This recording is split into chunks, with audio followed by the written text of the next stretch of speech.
하나님 크신 은혜가 우리 가운데 임하기 간절히 바라겠습니다. 엊그저께만 하더라도 폭우로 정말 산사태가 나고 물난리가 나가지고 힘들고 어려운데 참 또 며칠 지났다고 하루 이틀 사이에 해가 나니까 땀이 마시더라고요. 어저께 한 목사님을 만나서 이 얘기 저희가 하다가 그 목사님도 그 얘기를 하시는데 지금은 내 시간이, 본인의 시간이 폭우와 같이 막 쏟아지고 물난리 나는 시간이라는 거예요. 그만큼 어렵다는 거예요. 그거는 그 얘기 하시더라고요. 바다까지 내려가겠습니다 라는 기도를 했대요. 하도 어려우니까 제가 그러면 바다까지 내려가겠습니다 하나님 기도했는데 웬걸요, 하나님이 지하실까지 뚫어놓으셨다는 거죠. 그러니까 지하까지도 내려가고 있다는 거예요. 지금 지하까지. 그 말씀을 들으면서 정말 어렵고 힘들다. 어렵고 힘들다. 하지만 그분의 말씀의 목사님의 마지막 말씀은 역시 하지만 보십시오. 오늘 날씨 보세요. 엊그저께 비가 그렇게 왔는데도 해가 뜨니까 땅이 마르지 않습니까? 우리 하나님께서 또한 땅을 마르게 하실 만한 햇볕을 또 주실 줄로 믿습니다 하면서 감사합니다 라고 마무리를 해줬어요. 그것이 우리에게는 은혜가 될 줄로 믿습니다. 땅을 마르게 하고 비를 그치게 하시는 하나님의 은혜. 오늘도 이 고린도전서 15장에 등장하는 이 사도 바울의 얘기가 바로 그러한 은혜의 결실을 얘기하고 있습니다. 은혜의 결실. 9절의 말씀에 보니까 나는 사도 중에 가장 작은 자라고 얘기합니다. 작은 자. 우리가 사도 바울을 작은 자라고 감히 누가 얘기할 수 있겠습니까? 그것은 그만이 할 수 있는 겁니다. 그만이 할 수 있는 겁니다. 그러니까 높은 자나 큰 자나 위대한 사람들은요, 선인들은 스스로가 낮춰지지 않으면 누구도 낮출 수 없어요. 왜냐? 그보다 우리가 못하니까. 그러니까 그가 스스로 낮아지지 않으면 낮아질 수 없는 거예요. 하나님이 그러신 분이죠. 주님이 그러신 분이에요. 그분이 낮아지지 않으면 결코 낮아질 수 없어요. 우리 예수님이 이 땅에 오신 것은 그분이 오시기 때문에 오신 것이지 누가 감히 그 일을 행할 수 없었던 거예요. 오늘 우리에게 하나님의 은혜라는 것은 우리 스스로가 내가 그 은혜를 받아서 낮아지고 낮아지는 은혜를 얻길 간절히 바라겠습니다. 구세경 창시자 윌리엄 부스가 그런 얘기를 했어요. 기자들이 인터뷰를 하는 가운데 성공의 비결이 무엇입니까?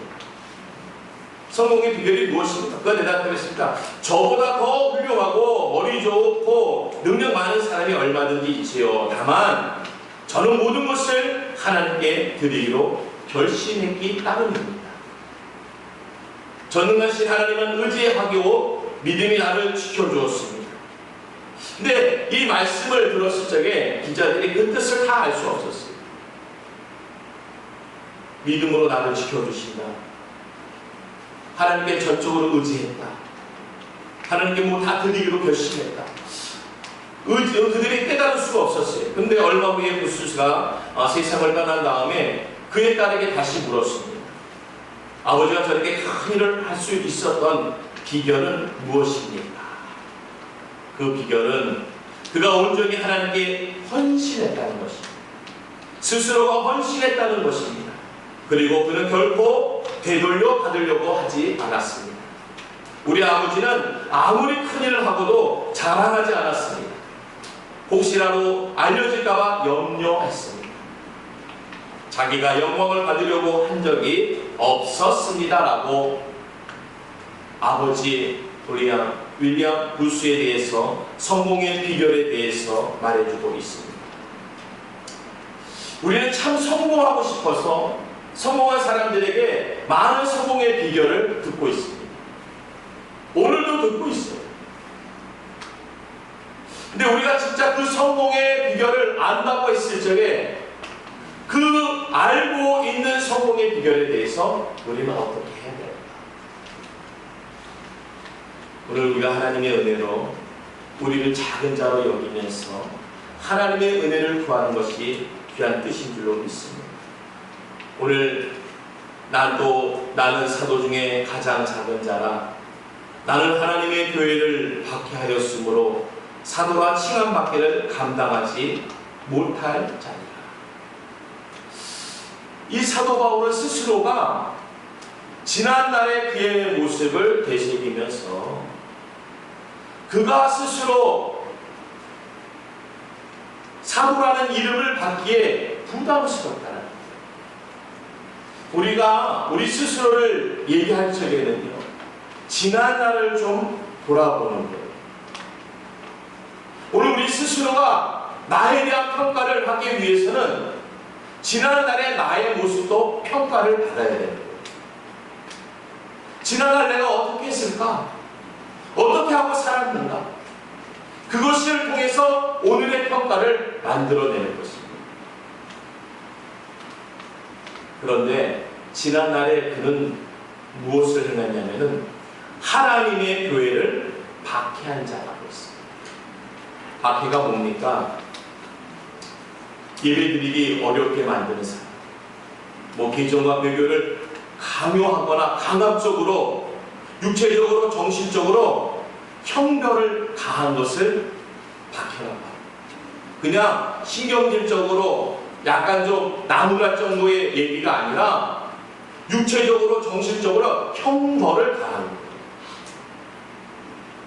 그러니까 그가 많은 사람들을 잡아다가 그들을 어렵게 했었죠. 그 중에 한 인물인 고린도후서 4장 9절의 말씀을 보면은 박해를 받아도 버림받지 아니하며 뻐꾸리틈을 당하여도 망하지 아니하고. 오늘 우리가 이 박해를 받을 적에 이 박해로 우리가 무너지지 않는다는 것입니다.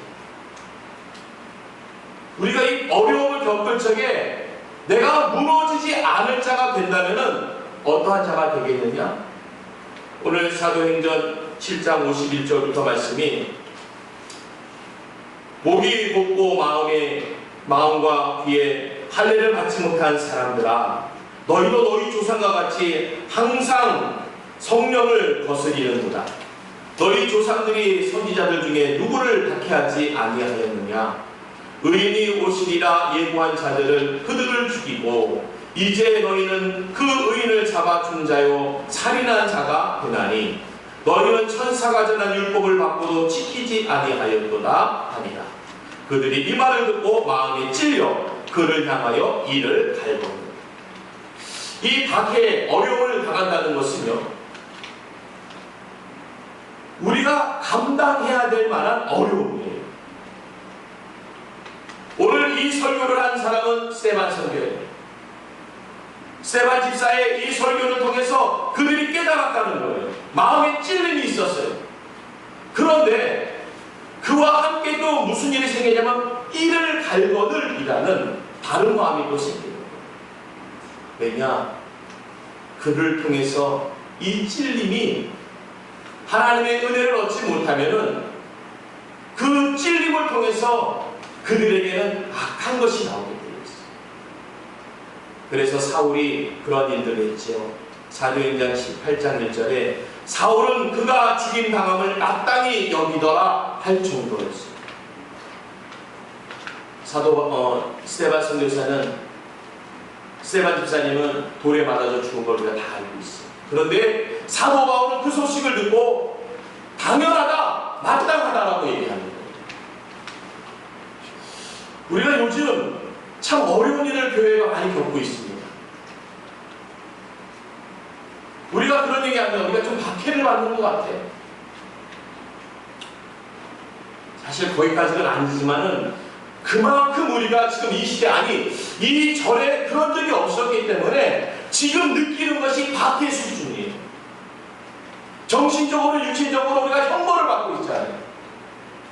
이제 모이는 거 속으로 모이는 거 신고하면은 포상금이 나가는 거예요. 상금이 나갈 정도로. 전에 없었던 일들을 겪으면서 우리가 지금 너무 박해 수준의 고통을 당하고 있습니다.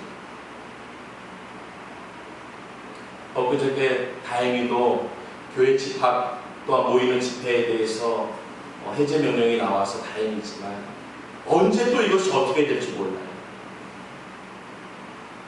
그 소식이 나오자마자 어느 교회에서 또 어제 또 모임을 가지면서 또 찬양도 하면서 또 음식도 나누면서 그것까지는 좋았는데 코로나19가 발생되면서 문제가 또 되는 거예요. 오늘 우리에게 이러한 어려움을 겪게 하고 겪고 있는 우리는 이것을 통해서 우리가 회복되어지는 것가 아니라 이것을 통해서 자꾸 침체되고 있습니다. 우리는 어려움을 겪으면서 회복의 은혜를 얻고 강건하여져야 되는 것인데, 왜냐? 의를 위하여 박해를 받는 자는 복이 있나니라고 마태복음 5장 10절에 기록되어 있습니다. 아, 이 어려움은 의를 위하여 내가 받는 거구나 라고 여기면서 이 어려움을 겪어야 되는데, 오늘 이 어려움을 겪으면 겪을수록 그냥 우리가 무너지는 일들이 벌어집니다. 왜냐? 왜 무너지는 일들이 벌어질까? 이 5장 10절의 말씀이 후반전에 천국이 그들의 것이니라 라고 기록되어 있습니다. 의를 위하여 박해를 받는 자는 복이 있나니 천국이 그들의 것이니라. 이 후반절 말씀이 결론적인 말씀인데, 이 천국에 대한 우리가 소망이 없는 거예요. 그러니까 우리가 어려움을 겪으면 그냥 부서지고 무너지고 흩어져 버리는 거예요. 천국에 대한 소망을 갖고 있는 스데반 집사님은 목숨을 내놓고 설교하면서 그들에게 찔림을 주는데, 이제 찔림을 주면서 우리가 핍박을 받고 박해를 받으면 무너지는 거예요. 그것을 감당하지 못하는 거예요. 스데반 집사님은 뭘로 감당했습니까? 그가 그 자리를 지키면서 날라오는 돌을 몸으로 받아들였어요. 얼마나 고통스럽고, 결과적으로는 주님 곁으로 가는 일이 벌어지지만 그 일을 감당하는 거예요. 아니, 그 자리 잘 피해서 다음에 또 다른 자리에서 하면 되지 않을까? 시간을 더 가면서 그 자리 피해가면서 다른 자리에서 또 얘기하면 되지 않을까? 우린 그런 딜레마에 많이 빠집니다. 근데 우리는 어떠한 것을 선택해야 될까? 그 자리를 선택하는 것이 더 큰 은혜와 능력이 있는 줄 믿습니다. 오늘 우리에게 어려움을 주는 자리가 있습니까? 한번 다 받아보세요. 다 받아보세요. 근데 받으실 적에 천국이 나의 것임이라는 믿음을 갖고 한번 받아보세요. 오늘 윌리엄 부스에 대한 말씀을 잠깐 얘기 드렸지만은 그가 20세기 기독교에 대해서 예언한 것이 있어요. 말해준 것이 있어요. 이제 20세기 기독교에 큰 어려움이 올 거다, 위기가 올 거다. 그러면서 하는 말이 성령이 없는 기독교가 되고 그리스도가 없는 기독교가 되고 거듭남이 없는 속량이 될 것이고 속죄가 될 것이고 하나님이 없는 도덕과 지옥이 없는 천국이 보여질 것이라는 거예요. 나타날 것이라는 거예요. 그런 얘기가 이제 들려질 것이라는 거예요. 아주 상반적인 얘기입니다. 오늘 우리에게 천국에 대한 소망이 사라지게 되면 우리는 이 땅에서 어려움을 겪고 싶지 않습니다. 박해를 받고 싶지 않아요. 왜냐? 천국에 대한 소망이 없기 때문에. 천국에 대한 불확실성으로 살고 있기 때문에 우리는 이것이 더욱더 힘겨워. 그러니까 코로나19 때문에 이제 우리가 인터넷으로 많이 예배드리고 가정에서도 드리고 합니다. 그런데 이제 점차 이제 모일 수 있는 상황이 되는데도 안 나오시는 분이 한 교회에 한 20%에서 30% 된다는 거예요. 집사님이 안 나오시고 안수 집사님이 안 나오시고 권사님이 안 나오시고 장로님이 안 나오시고. 왜 그러겠습니까? 점점 우리가 알지 못하는 가운데 희석되어지는 일들이 벌어지는 거예요. 소망이 살살 지워지는 거예요. 흐리워지는 거예요. 성령이 없는 기독교, 그냥 기독교에 나는 기독교인이야 하지만 성령이 없습니다. 나는 기독교인이야 하지만 그리스도의 사랑이 없고 그리스도의 십자가가 없는 거예요. 나는 회개했어 하는데 거듭남, 변화됨이 없는 거예요. 우리는 도덕을 얘기합니다. 하지만 하나님이 없는 기독교의 도덕은 아무것도 아닙니다. 천국이요? 지옥 없는 천국이 어디 있습니까? 우리가 제일 어려운 말 중에 하나가 지옥가. 그러다가 지옥가. 이 말이 이제 어려운 말이에요. 불신 지옥. 예수 천국이란 말이 이제 어려워지고. 뭐 그렇게 살면 천국 가겠지, 뭐 좋은 데 가겠지. 우리 기독교의 위기입니다. 진리를 진리로 말하지 못하는 것이 기독교의 위기예요.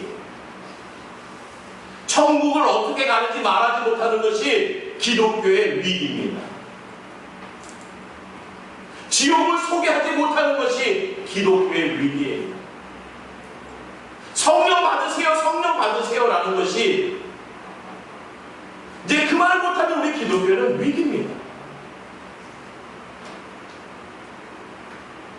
오늘 박해 자리에 오늘 사도 바울은 그런 얘기를 했답니다. 그가 주인 당함이 마땅하다. 그날에 예루살렘에 있는 교회에 큰 박해가 있어 사도 외에는 다 유대와 사마리아 모든 땅으로 흩어집니다. 박해가 있는 자리는 흩어집니다. 스데반 집사와 같이 그 박해를 그의 몸으로 받을 수 있는 자가 그렇게 많지 않다라는 거예요. 다 피하고 숨는 거예요. 이제 나와도 되는데 집에서 주일날만 예배 시간에만 안 나와요. 예배 시간만 안 나오고 어디 여행 가고 어디 뭐 식당 가고 누구 만나는 모임 자리에 다 나가면서 예배 시간에만 교회 집에 있는 거예요. 예배 시간에. 이게 시대가 어떻게 됐는지. 그리고 신앙생활했다. 기독교인이라고 얘기합니다. 그가 스스로 기독교인이라고 얘기할 수는 있을지 몰라도 오늘 예배 없는 기독교인, 오늘 우리가 주님 없는 기독교인, 이것은 우리 사람이 판단할 건 안 되겠지만 뭐 주님 앞에 서면은 심판의 자리에서 심판을 받겠습니다. 하지만 옳은 것이 옳은 것이지 그른 것이 옳은 것이 될 수는 없습니다. 스데반 집사가 죽음의 시간을 맞이했습니다. 이제 그와 함께한 사람들은 오늘 사도행전 8장 2절에 보니까 경건한 사람이 스데반을 장사하고 위하여 크게 울었다라고 합니다. 경건에 이르는 자, 경건에 이르는 자, 그가 함께하는 거예요. 오늘 우리가 주님의 이름으로 모이는 예배자가 하나님께 예배를 드리는 줄로 믿습니다. 사울이 교회를 잔멸할 때 각 집에 들어가 남녀를 끌어다가 옥에 넘깁니다. 제가 이 말씀을 왜 적었냐면은 흩어지고 숨어 있는데 이제 끝난 거 아닐까? 아니요. 악은요, 끌어다가 옥에 집어넣는다는 것을 제가 깨달았습니다. 집에 있으면 안심되는 것 같죠? 아니라는 거예요. 집에 숨으면 안심되는 것 같죠? 아니라는 거예요. 사울도 이렇게 악행을 할 적에는 찾아가면서 악행을 했어요. 마귀는 사단은요, 집에 있는 사람을 끌어다가 지옥에 끌어다가 옥에 넘긴다는 거예요. 그러니까 우리는 어디 있어야 돼요? 경건한 자리에 있어요. 거룩한 자리에 있어야죠. 그 자리에서 박해를 받더라도 그 자리를 지켜야죠. 오늘 이 어려운 시기에 교회를 지키는 자가 되길 간절히 바라겠습니다. 하나님의 교회가 박해를 받고 있다면 하나님의 교회를 지키는 자가 되어줘야 됩니다. 오늘 우리 아니면 나 아니면 누가 이 자리를 지킵니까? 하나님의 교회를 박해하였으므로 사도가 칭한 박해를 감당하지 못할 자리라. 바로 이 자리에 그렇게 살았다. 그가 믿는 자들을 다 핍박하고 죽이고 그냥 해를 가했지. 죽은 자를 보면서 마땅한 자라고 여길 정도로 그런 것이 입에 담으면서 생각하고 마음에 담았던 사람이라는 거예요. 그러나 내가 당한 것은 하나님의 은혜로 된 것입니다. 오늘 이 사도 바울의 스스로의 모습을 얘기하고 있습니다. 그는 집에 들어가서 숨어있는 남녀들도 다 끄집어다가 옥에 가두는 사람이었어요. 그런데 이 사울이 놀라운 일을 경험하게 됩니다. 결과적으로 다메섹에서의 역사가 일어나는데 그 전에 보면은 사도행전 9장 1절에 사울이 주의 제자들에 대하여 여전히 위협과 살기가 등등하여 대제사장에게 가서 다메섹 여러 회당에 가져갈 공문을 청하니 이는 만일 그 도를 따르는 사람을 만나면 남녀를 막론하고 결박하여 예루살렘으로 잡아오라 함이라라는 공문을 청했다.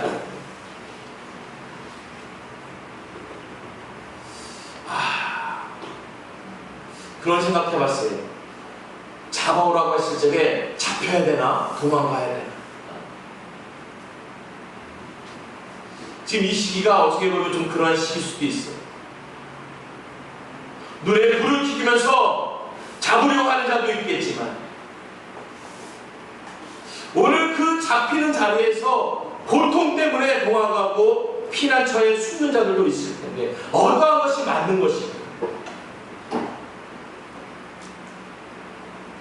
그런 거겠죠. 우리가 피난처에 숨을지언정 주님과 함께 가야 되겠습니다. 제가 엊그저께 지난주 토요일날 선교사님 추방 유기에 당했던 선교사님 한 분을 만났는데 그런 거죠. 계속 돌아다니시면서 지하에서 예배드리고 또 저기서 뭐 온다 그러면 또 도망가고 또 도망가면서 또 예배드리고. 왜냐? 주님과 함께하는 자리는 그러한 자리가 되겠지만 우리가 도망의 목적도 확실해야 되는 거예요. 도망이 다 같은 도망이 아닙니다. 오늘 다메섹에서의 사건이 시작점은 이거였습니다. 시작점은 공문을 받아서 남녀를 막론하고 결박하여 예루살렘으로 잡아오라는 공문을 받으러 간 곳에서 나타난 일입니다. 9장 10절의 말씀, 그때에 다메섹에 아나니아라는 제자가 있나니 주께서 환상 중에 불러 이르되 아나니아야 하거늘 대답하되 주여 내가 여기 있나이다 라고 합니다. 이 사건은 무슨 사건이었습니까? 오늘 사도 바울과 함께 등장하는 인물 다메섹에서 아나니아라는 사람이 등장하게 됩니다. 오늘 이 다메섹 사건의 사도 바울은